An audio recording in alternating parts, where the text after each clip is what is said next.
Hi students, welcome to Anu educational studies 5ನೇ ತರಗತಿ ಪರಿಸರ ಅಧ್ಯಯನ. ಹಿಂದಿನ ವಿಡಿಯೋದಲ್ಲಿ ನಾವು ಜೀವ ಪ್ರಪಂಚ ಪಾಠದ ಎಲ್ಲ ಅಭ್ಯಾಸದ ಪ್ರಶ್ನೋತ್ತರಗಳಿಗೆ ಉತ್ತರಿಸಿದ್ದೇವೆ. ಈ ವಿಡಿಯೋದಲ್ಲಿ ಪಾಠ 2 ಕುಟುಂಬ ಇದರ ಅಭ್ಯಾಸದ ಪ್ರಶ್ನೋತ್ತರಗಳಿಗೆ ಉತ್ತರಿಸೋಣ.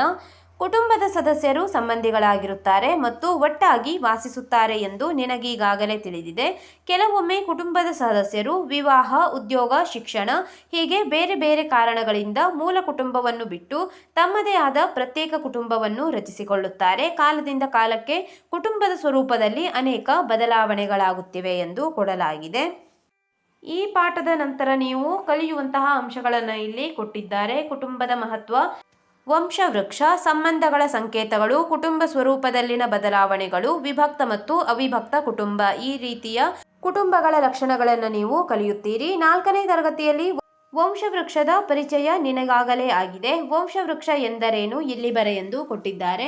ವಂಶವೃಕ್ಷ ಎಂದರೇನು ಎಂದು ಬರೆಯಬೇಕು. ಮನುಷ್ಯನ ಒಂದು ತಲೆಮಾರಿನಿಂದ ಮತ್ತೊಂದು ತಲೆಮಾರಿಗೆ ಇರುವ ರಕ್ತ ಸಂಬಂಧಕ್ಕೆ ವಂಶವೃಕ್ಷ ಎನ್ನುವರು. ಇಲ್ಲಿ ನೀವು ನೋಡಬಹುದು ವಂಶವೃಕ್ಷದಲ್ಲಿ ಬಳಸಿರುವಂತಹ ಸಂಕೇತಗಳನ್ನು ಕೊಟ್ಟಿದ್ದಾರೆ. ಚೌಕ ಗಂಡು, ವೃತ್ತ ಹೆಣ್ಣು, ಇಲ್ಲಿ ಗಂಡ ಹೆಂಡತಿಯ ಚಿತ್ರ ಮತ್ತು ತಂದೆ ತಾಯಿಗೆ ಜನಿಸಿದ ಮಕ್ಕಳ ಚಿತ್ರಗಳನ್ನು ಈ ರೀತಿಯಾಗಿ ಸಂಕೇತಗಳಲ್ಲಿ ತೋರಿಸುತ್ತಾರೆ. ಇಲ್ಲಿ ಚೌಕ ಮತ್ತು ವೃತ್ತವನ್ನು ಬಳಸಿ ವಂಶವೃಕ್ಷವನ್ನು ತೋರಿಸಲಾಗಿದೆ. 1ನೇ ತಲೆಮಾರು, ಇಲ್ಲಿ ಉದಾಹರಣೆ ನೋಡಿ, ರಾಮಪ್ಪ, ಭಾಗ್ಯಮ್ಮ. 2ನೇ ತಲೆಮಾರು, ಅವರ ಮಕ್ಕಳು ವಿನುತಾ, ರವಿ, ರಾಜು, ರಮ್ಯಾ ಎಂದು ಕೊಟ್ಟಿದ್ದಾರೆ. 3ನೇ ತಲೆಮಾರು, ರಾಧಾ, ರಕ್ಷಿತ್, ಪ್ರೇಮ, ಪಲ್ಲವಿ, ಸುಮ ಮತ್ತು ಶರಣ್. 4ನೇ ತಲೆಮಾರು, ಪ್ರಿಯಾ, ಮನು, ಕಿರಣ್ ಮತ್ತು ಕೀರ್ತನ. ಈ ರೀತಿಯಾಗಿ ಮಕ್ಕಳು ಮತ್ತು ತಂದೆ ತಾಯಿಯ ಹೆಸರುಗಳನ್ನು ವಂಶವೃಕ್ಷದಲ್ಲಿ ತೋರಿಸಲಾಗಿದೆ.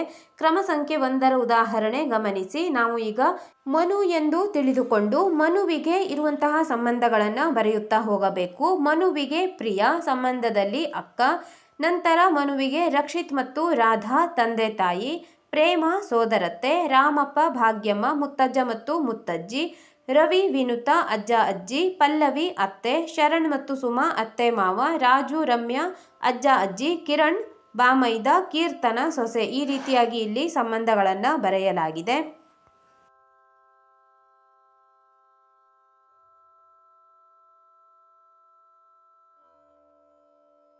ವಂಶವೃಕ್ಷ ರಚಿಸುವಾಗ ಗಂಡಸರಿಗೆ ಚೌಕ ಗುರುತು ಮತ್ತು ಹೆಂಗಸರಿಗೆ ವೃತ್ತ ಗುರುತು ಬಳಸಿದೆ. ಈ ಕೆಳಗಿನ ಚಿಹ್ನೆಗಳಿಂದ ಸಂಬಂಧ ಹೆಸರಿಸು. ಮೊದಲನೆಯದಾಗಿ ನೋಡಿ, ಚಿಹ್ನೆ 1 ವೃತ್ತ ಮತ್ತು 1 ಚೌಕವನ್ನು ಕೊಟ್ಟಿದ್ದಾರೆ, ಹೆಂಡತಿ ಮತ್ತು ಗಂಡ.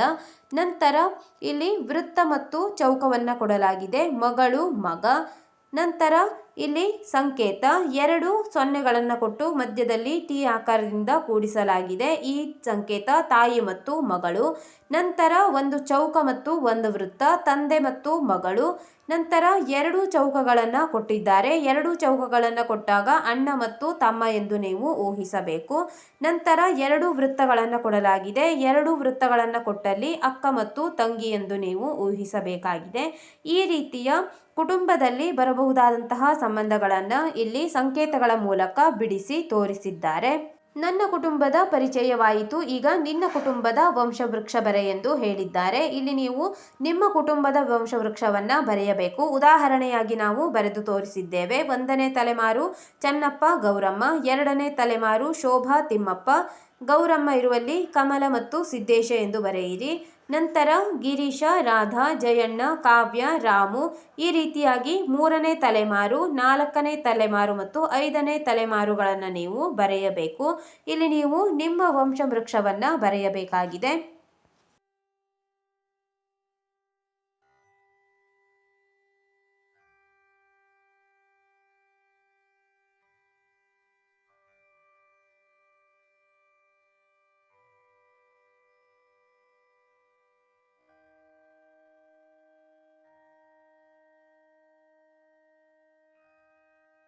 ನನ್ನ ಮತ್ತು ನಿನ್ನ ಕುಟುಂಬದ ವಂಶವೃಕ್ಷ ಹೋಲಿಸಿ ಈ ಕೆಳಗಿನ ಪ್ರಶ್ನೆಗಳಿಗೆ ಉತ್ತರಿಸು. ಮೊದಲನೆಯದಾಗಿ, ನನ್ನ ಕುಟುಂಬದಲ್ಲಿ ಎಷ್ಟು ತಲೆಮಾರುಗಳಿವೆ ಎಂದು ಕೊಟ್ಟಿದ್ದಾರೆ. ನನ್ನ ಕುಟುಂಬ ಎಂದರೆ ಇಲ್ಲಿ ನೀವು ಮನುವಿನ ಕುಟುಂಬವನ್ನು ನೋಡಬೇಕು.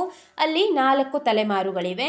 ಇಲ್ಲಿ ನಿನ್ನ ಕುಟುಂಬದಲ್ಲಿ ಎಷ್ಟು ತಲೆಮಾರುಗಳಿವೆ ಎಂದು ಕೊಟ್ಟಿದ್ದಾರೆ. ಈಗ ನೀವು ಮೇಲೆ ಬರೆದಿರುವಂತಹ ತಲೆಮಾರುಗಳು, ಇಲ್ಲಿ 5 ತಲೆಮಾರುಗಳನ್ನು ನಾವು ತೋರಿಸಿದ್ದೇವೆ. ಆದ್ದರಿಂದ ನನ್ನ ಕುಟುಂಬದಲ್ಲಿ 5 ತಲೆಮಾರುಗಳಿವೆ ಎಂದು ಬರೆದುಕೊಳ್ಳಿ. ಮೂರನೆಯದಾಗಿ, ನನ್ನ ಮತ್ತು ನಿನ್ನ ಕುಟುಂಬಗಳಲ್ಲಿ ಯಾವುದು ದೊಡ್ಡ ಕುಟುಂಬ, ಹೇಗೆ ಎಂದು ಕೊಡಲಾಗಿದೆ. ಮನುವಿನ ಕುಟುಂಬ ಚಿಕ್ಕದು, ನಿನ್ನ ಕುಟುಂಬ ದೊಡ್ಡದು, ಏಕೆಂದರೆ ನಿನ್ನ ಕುಟುಂಬವು 5 ತಲೆಮಾರುಗಳನ್ನು ಹೊಂದಿದ್ದು ಅವಿಭಕ್ತ ಕುಟುಂಬವಾಗಿದೆ. ಇಲ್ಲಿ ದೊಡ್ಡ ಕುಟುಂಬ ಯಾವುದು ಮತ್ತು ಚಿಕ್ಕ ಕುಟುಂಬ ಯಾವುದು ಎಂದು ಬರೆಯಬೇಕು. ಇಲ್ಲಿ ಕುಟುಂಬದ 4 ತಲೆಮಾರಿನ ಸದಸ್ಯರುಗಳು. ಈ ರೀತಿಯಾಗಿ ಕುಟುಂಬದ ವಿಧಗಳ ಬಗ್ಗೆ ಕೊಡಲಾಗಿದೆ. ಕುಟುಂಬದ ಲಕ್ಷಣ ಹೌದು ಅಥವಾ ಇಲ್ಲ ಎಂದು ನಾವು ಸರಿ ಮತ್ತು ತಪ್ಪು ಗುರುತಿನೊಂದಿಗೆ ತೋರಿಸಬೇಕು. ನನ್ನ ಕುಟುಂಬದಲ್ಲಿ 2 ತಲೆಮಾರುಗಳಿವೆ ಎಂದು ಕೊಟ್ಟಿದ್ದಾರೆ. ಇದು ತಪ್ಪಾಗಿದೆ. ಹೌದು ಇರುವಲ್ಲಿ ತಪ್ಪು, ಇಲ್ಲ ಇರುವಲ್ಲಿ ಸರಿ ಚಿಹ್ನೆಯನ್ನ ಬರೆಯಿರಿ. ನಾವೆಲ್ಲರೂ ಸಂಬಂಧಿಗಳಾಗಿದ್ದೇವೆ. ಇದು ಸರಿಯಾಗಿದೆ. ಮನೆಯಲ್ಲಿ ಹಿರಿಯರೆಂದರೆ ಅಪ್ಪ ಅಮ್ಮ. ಇದು ತಪ್ಪು, ಏಕೆಂದರೆ ನಾವು 5 ತಲೆಮಾರುಗಳನ್ನು ಇಲ್ಲಿ ನೋಡುತ್ತಿದ್ದೇವೆ. ಆದ್ದರಿಂದ ಇಲ್ಲಿ ಈ ಹೇಳಿಕೆ ತಪ್ಪಾಗಿದೆ. ಸರಿ ಇರುವಲ್ಲಿ ಸರಿ ಎಂದು ಬರೆದುಕೊಳ್ಳಿ. ನನ್ನ ಕುಟುಂಬದ ಗಾತ್ರ ಚಿಕ್ಕದು. ಹೌದು ಇರುವಲ್ಲಿ ತಪ್ಪು ಚಿಹ್ನೆ ಮತ್ತು ಇಲ್ಲ ಎಂದು ಇರುವಲ್ಲಿ ಸರಿ ಚಿಹ್ನೆಯನ್ನ ಬರೆದುಕೊಳ್ಳಿ. ಕುಟುಂಬದ ಮಕ್ಕಳೆಲ್ಲ ಅವಿವಾಹಿತರು ಎಂದು ಕೊಟ್ಟಿದ್ದಾರೆ. ತಪ್ಪಾಗಿದೆ. ಮೇಲಿನ ಲಕ್ಷಣಗಳ ಸಹಾಯದಿಂದ ನನ್ನ ಕುಟುಂಬವು ಡ್ಯಾಶ್ ಕುಟುಂಬ ಎಂದು ಕೊಟ್ಟಿದ್ದಾರೆ. ಅವಿಭಕ್ತ ಕುಟುಂಬ ಎಂದು ಬರೆದುಕೊಳ್ಳಿ. ಈಗ ಇಲ್ಲಿ ನೀವು ನೋಡಬಹುದು, ಇಲ್ಲಿ ಈಗ ನಿನಗೆ ನಿನ್ನ ಸ್ನೇಹಿತರ ಕುಟುಂಬಗಳನ್ನು ಪರಿಚಯಿಸುವೆ. ಇದು ನನ್ನ ಗೆಳೆಯನ ಕುಟುಂಬ, ಅವನದು ಅವಿಭಕ್ತ ಕುಟುಂಬ. ಇಲ್ಲಿ ಒಂದು ಚಿತ್ರವನ್ನ ಕೊಟ್ಟಿದ್ದಾರೆ. ಇದು ಅವಿಭಕ್ತ ಕುಟುಂಬವಾಗಿದೆ. ಚಿತ್ರವನ್ನ ನೋಡಿ.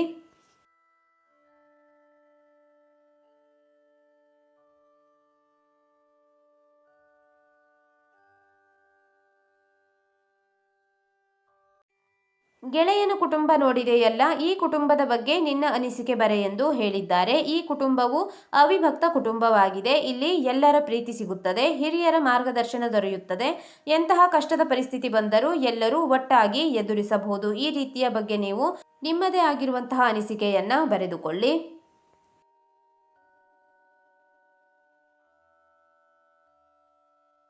ಇದುವರೆಗೂ ನೀನು ತಿಳಿದ ನನ್ನ, ನಿನ್ನ ಮತ್ತು ನನ್ನ ಗೆಳೆಯನ ಕುಟುಂಬದಲ್ಲಿ ಕಂಡುಬಂದ ಸಾಮ್ಯತೆ ಹಾಗೂ ಭಿನ್ನತೆಗಳನ್ನು ಬರೆಯಿರಿ. ಸಾಮ್ಯತೆ ಮತ್ತು ಭಿನ್ನತೆಯನ್ನ ಬರೆಯಬೇಕು. ಎಲ್ಲರ ಕುಟುಂಬಗಳು ಅವಿಭಕ್ತ ಕುಟುಂಬಗಳು. 3 ಕುಟುಂಬದಲ್ಲಿ ಜನಸಂಖ್ಯೆ ಸಮನಾಗಿಲ್ಲ. ಸಾಮ್ಯತೆ ಎಲ್ಲರೂ ಒಟ್ಟಾಗಿ ವಾಸಿಸುತ್ತಾರೆ. ಭಿನ್ನತೆ ತಲೆಮಾರುಗಳು ಸಮವಾಗಿಲ್ಲ. ಸಾಮ್ಯತೆ ಎಲ್ಲರಿಗೂ ಉತ್ತಮ ಮಾರ್ಗದರ್ಶನ ದೊರೆಯುತ್ತದೆ. ಭಿನ್ನತೆ 3 ಕುಟುಂಬಗಳ ಉದ್ಯೋಗ ಬೇರೆಯಾಗಿರುತ್ತದೆ. ಸಾಮ್ಯತೆ ಒಟ್ಟಾಗಿ ಹಬ್ಬಗಳನ್ನು ಆಚರಿಸುತ್ತಾರೆ. ಭಿನ್ನತೆ ಆಚರಣೆಗಳು ಭಿನ್ನವಾಗಿರುತ್ತದೆ. ಇಲ್ಲಿ ನನ್ನ ಗೆಳೆಯನ ಕುಟುಂಬವು ಒಂದು ಅವಿಭಕ್ತ ಕುಟುಂಬ. ಈ ಕುಟುಂಬದ ಅನುಕೂಲತೆಗಳು ಮತ್ತು ಅನಾನುಕೂಲತೆಗಳು ಯಾವುವು ಎಂಬುದನ್ನು ಗೆಳೆಯರೊಂದಿಗೆ ಚರ್ಚಿಸಿ ಬರೆ. ಅನುಕೂಲತೆ ಮತ್ತು ಅನಾನುಕೂಲತೆಗಳನ್ನು ಈಗ ಬರೆಯಬೇಕು. ಇದು ಅವಿಭಕ್ತ ಕುಟುಂಬದ ಮೇಲಿದೆ. ಅನುಕೂಲತೆಗಳು ಎಲ್ಲರೂ ಒಟ್ಟಾಗಿ ಸಮಸ್ಯೆಗಳನ್ನು ಎದುರಿಸಬಹುದು. ನಂತರ ಅನಾನುಕೂಲತೆ ಇರುವಲ್ಲಿ ಎಲ್ಲರ ಅಭಿಪ್ರಾಯಗಳಲ್ಲಿ ಭಿನ್ನತೆ ಬರುತ್ತದೆ. ಅನುಕೂಲ ಭಾವನಾತ್ಮಕ ಸಂಬಂಧಗಳು ಬಲಗೊಳ್ಳುತ್ತವೆ. ಅನಾನುಕೂಲ ಸ್ಥಳದ ಕೊರತೆಯುಂಟಾಗುತ್ತದೆ.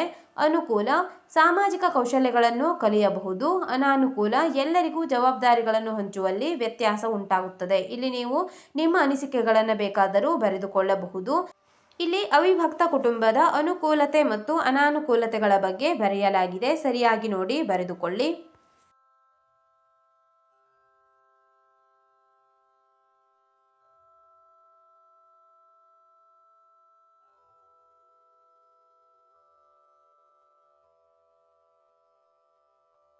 ಇಲ್ಲಿ ಗೆಳತಿಯ ಮನೆಗೆ ಹೋಗೋಣ ಎಂದು ಹೇಳುತ್ತಿದ್ದಾರೆ. ಆಕೆಯ ತಾಯಿ ಏನೋ ಹೇಳುತ್ತಿದ್ದಾರೆ, ಕೇಳೋಣ. ಇಲ್ಲಿ ತಾಯಿ ಮತ್ತು ಪಕ್ಕದ ಮನೆಯ ರಜಿಯಾ ಅಕ್ಕ ಇವರುಗಳ ಸಂಭಾಷಣೆಗಳನ್ನು ಕೊಟ್ಟಿದ್ದಾರೆ. ಇಲ್ಲಿ ಸಂಭಾಷಣೆಯ ನಂತರ ನೀವು ಪ್ರಶ್ನೆಗಳಿಗೆ ಉತ್ತರಿಸಬಹುದು.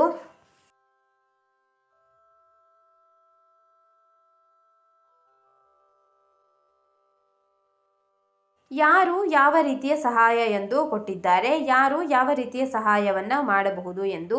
ಪಕ್ಕದ ಮನೆಯವರು, ಅಮ್ಮ ಮಾರುಕಟ್ಟೆಗೆ ಹೋದಾಗ ನನಗೆ ಊಟ ಕೊಟ್ಟು ಸಹಾಯ ಮಾಡಿದರು. ದೊಡ್ಡಪ್ಪ, ಅಪ್ಪ ಊರಿಗೆ ಹೋದಾಗ ಪುಸ್ತಕವನ್ನು ತಂದುಕೊಟ್ಟರು. ಅಪ್ಪನ ಸ್ನೇಹಿತರು, ಅಪ್ಪ ಊರಿಗೆ ಹೋದಾಗ ಅಪ್ಪನ ಸ್ನೇಹಿತರು ನನ್ನನ್ನು ಶಾಲೆಗೆ ಬಿಟ್ಟು ಬಂದರು. ಚಿಕ್ಕಪ್ಪ ಮಾರುಕಟ್ಟೆಯಿಂದ ಪೆನ್ನು ತಂದುಕೊಟ್ಟರು. ಅಣ್ಣನ ಸ್ನೇಹಿತ ಶಾಲೆಗೆ ಊಟದ ಡಬ್ಬಿಯನ್ನು ತಂದುಕೊಟ್ಟಿದ್ದರು. ಈ ರೀತಿಯಾಗಿ ನೀವು ನಿಮಗೆ ಸಹಾಯ ಮಾಡಿದಂತಹವರ ಹೆಸರು ಮತ್ತು ಅವರು ಯಾವ ರೀತಿ ಸಹಾಯ ಮಾಡಿದರು ಎಂದು ಬರೆದುಕೊಳ್ಳಬಹುದು.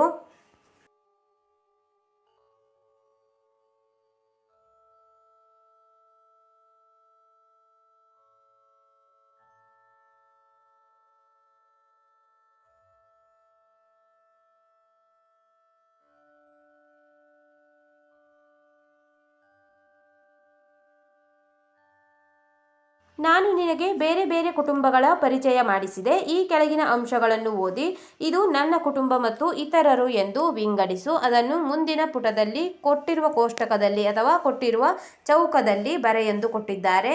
ಈಗ ನಾವು ನನ್ನ ಕುಟುಂಬ ಮತ್ತು ಇತರರು ಎಂದು 2 ಕಾಲಂಗಳಲ್ಲಿ ಇಲ್ಲಿ ಕೊಟ್ಟಿರುವಂತಹ ಅಂಶಗಳನ್ನು ವಿಭಾಗಿಸಿ ಬರೆಯಬೇಕಾಗಿದೆ. ನನ್ನ ಕುಟುಂಬ ಪಾಲನೆ ಮತ್ತು ರಕ್ಷಣೆ, ಇತರರು ಪಾಠವನ್ನು ಕಲಿಸುವುದು. ನನ್ನ ಕುಟುಂಬ ಯೋಗ್ಯ ಶಿಕ್ಷಣ ಕೊಡಿಸುವುದು, ಇತರರು ಆಟದಲ್ಲಿ ಸೋತಾಗ ಸಮಾಧಾನ ಮಾಡುವುದು. ನನ್ನ ಕುಟುಂಬ ಆಹಾರ ವಸ್ತುಗಳನ್ನು ಅಥವಾ ದಿನಸಿಗಳನ್ನು ನೀಡುವುದು, ಇತರರು ಅಮ್ಮ ಇಲ್ಲದಿದ್ದಾಗ ನೆರವಾಗುವುದು. ನನ್ನ ಕುಟುಂಬ ಅವಶ್ಯಕತೆಗಳನ್ನು ಪೂರೈಸುವುದು, ಇತರರು ರೋಗ ಬಂದಾಗ ಚಿಕಿತ್ಸೆ ಮಾಡುವುದು. ಕುಟುಂಬ ಪ್ರೀತಿ ವಾತ್ಸಲ್ಯ ತೋರುವುದು, ಇತರರು ಹೆಚ್ಚಿನ ಸಮಯ ಇರುವುದು ಎಂದು ನಾವು ಇಲ್ಲಿ ಕೊಟ್ಟಿರುವಂತಹ ಅಂಶಗಳನ್ನು ವಿಭಾಗಿಸಿ ಬರೆದಿದ್ದೇವೆ.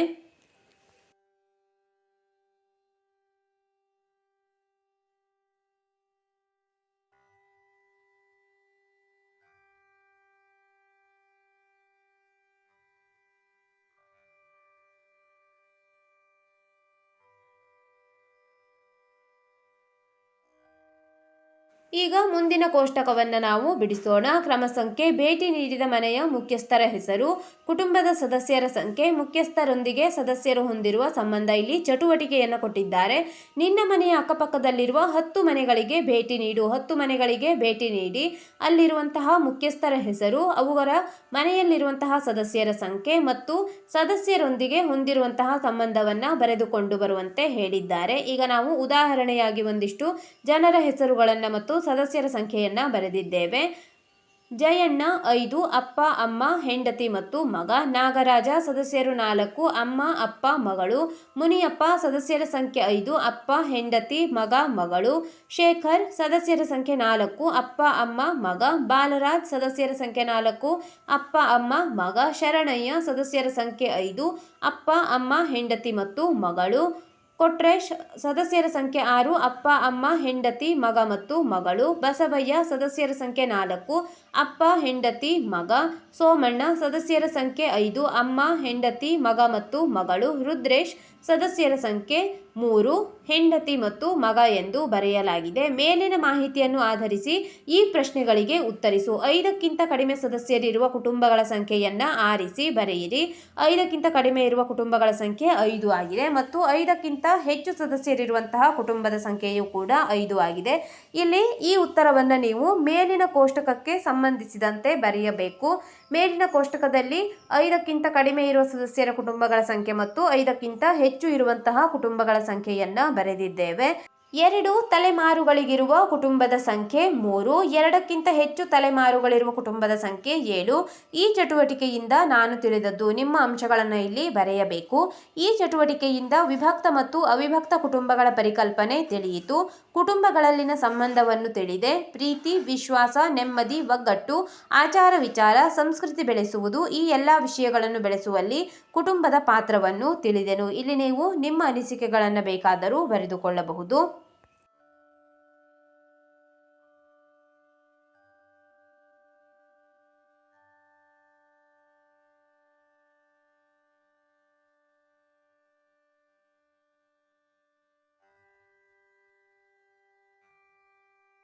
ಹಾಡಿನಲಿ ಎಂದು ಒಂದು ಚಿಕ್ಕ ಪದ್ಯವನ್ನು ಕೊಟ್ಟಿದ್ದಾರೆ. ಇದನ್ನು ನೀವು ನಿಮ್ಮದೇ ಆದಂತಹ ರಾಗದಲ್ಲಿ ಹಾಡಬಹುದಾಗಿದೆ.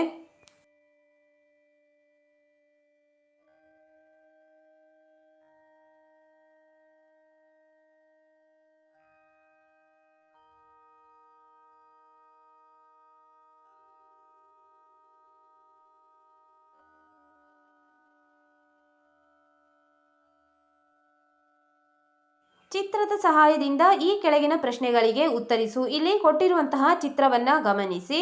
ಈಗ ನಾವು ಚಿತ್ರವನ್ನು ಗಮನಿಸಿದ ನಂತರ ಕೆಳಗಿನ ಪ್ರಶ್ನೆಗಳಿಗೆ ಉತ್ತರಿಸಬೇಕು. ಚಿತ್ರದಲ್ಲಿ ಆರೋಗ್ಯ, ವಾತ್ಸಲ್ಯ, ಪ್ರೀತಿ, ಶಿಕ್ಷಣ, ಹಿರಿಯರಿಗೆ ಗೌರವ, ಸಹಕಾರ, ಗುರುತಿಸುವಿಕೆ, ಪೋಷಣೆ, ಸಮಾಜದಲ್ಲಿ ಸ್ಥಾನ, ರೂಢಿ ಪದ್ಧತಿಗಳು, ಈ ರೀತಿಯಾಗಿ ಒಂದಿಷ್ಟು ಇಲ್ಲಿ ಅಂಶಗಳನ್ನು ಕೊಟ್ಟಿದ್ದಾರೆ. ಕುಟುಂಬದಿಂದ ನಾನು ಕಲಿಯುವ ಒಳ್ಳೆಯ ಗುಣಗಳಾವುವು? ಅಲ್ಲಿ ಕೊಟ್ಟಿರುವ ಗುಣಗಳನ್ನು ಬರೆಯಿರಿ. ಪ್ರೀತಿ, ಶಿಕ್ಷಣ, ವಾತ್ಸಲ್ಯ, ಸಹಕಾರ, ಹಿರಿಯರಿಗೆ ಗೌರವ ಕೊಡುವುದು, ಪೋಷಣೆ, ರೂಢಿ ಪದ್ಧತಿಗಳು, ಹೊಂದಾಣಿಕೆ, ಸಹಬಾಳ್ವೆ, ರಕ್ಷಣೆ, ಉತ್ತಮ ಆರೋಗ್ಯಕ್ಕೆ ಸಲಹೆ. 2ನೇ ಪ್ರಶ್ನೆ, ಕುಟುಂಬ ನನಗೆ ಏಕೆ ಬೇಕು ಎಂದು ಕೊಟ್ಟಿದ್ದಾರೆ. ಅಲ್ಲಿ ಚಿತ್ರದಲ್ಲಿರುವಂಥದ್ದನ್ನೇ ನಾವು ಈಗ ಬರೆಯಬೇಕು. ಸಂಬಂಧಗಳ ವೃದ್ಧಿ, ಹಿರಿಯರ ಆರೈಕೆಗಾಗಿ, ಅವಶ್ಯಕತೆಗಳ ಪೂರೈಕೆಗಾಗಿ, ರಕ್ಷಣೆಗಾಗಿ, ಉತ್ತಮ ಆರೋಗ್ಯ ಹೊಂದಲು, ಉತ್ತಮ ಶಿಕ್ಷಣಕ್ಕಾಗಿ ಕುಟುಂಬ ಬೇಕು. ಇಲ್ಲಿ ನೀವು ಮೇಲೆ ಕೊಟ್ಟಿರುವಂತಹ ಚಿತ್ರವನ್ನು ಗಮನಿಸಿ. ಅಲ್ಲಿ ಇರುವಂತಹ ಅಂಶಗಳನ್ನೇ ಕುಟುಂಬ ನನಗೆ ಏಕೆ ಬೇಕು ಎಂದು ಕೊಟ್ಟಿದ್ದಲ್ಲಿ ಬರೆಯಬೇಕಾಗಿದೆ. ಈ ವಿಡಿಯೋದಲ್ಲಿ ನಾವು ಕುಟುಂಬ ಪಾಠದಲ್ಲಿರುವಂತಹ ಎಲ್ಲ ಪ್ರಶ್ನೆಗಳಿಗೆ ಉತ್ತರಿಸಿದ್ದೇವೆ. ಮುಂದಿನ ವಿಡಿಯೋದಲ್ಲಿ ಪಾಠ 3 ಸಮುದಾಯ ಇಲ್ಲಿರುವಂತಹ ಎಲ್ಲ ಅಭ್ಯಾಸದ ಪ್ರಶ್ನೋತ್ತರಗಳಿಗೆ ಉತ್ತರಿಸೋಣ. ನಮ್ಮ ಅನು ಎಜುಕೇಷನಲ್ ಸ್ಟಡೀಸ್ನಲ್ಲಿ 5ನೇ ತರಗತಿ ಪರಿಸರದ ಎಲ್ಲ ಪಾಠಗಳ ಅಭ್ಯಾಸದ ಪ್ರಶ್ನೋತ್ತರಗಳನ್ನು ಬಿಡಿಸಲಾಗುವುದು. ನೀವು ಎಲ್ಲ ಪಾಠಗಳ ಅಭ್ಯಾಸದ ಪ್ರಶ್ನೋತ್ತರಗಳಿಗಾಗಿ ನಮ್ಮ ಚಾನಲ್ನ ಪ್ಲೇಲಿಸ್ಟ್ 5ನೇ ತರಗತಿ ಪರಿಸರ ಭಾಗ 1 ಅಭ್ಯಾಸ ಪ್ರಶ್ನೋತ್ತರಗಳು ಇದನ್ನು ಗಮನಿಸಬಹುದಾಗಿದೆ.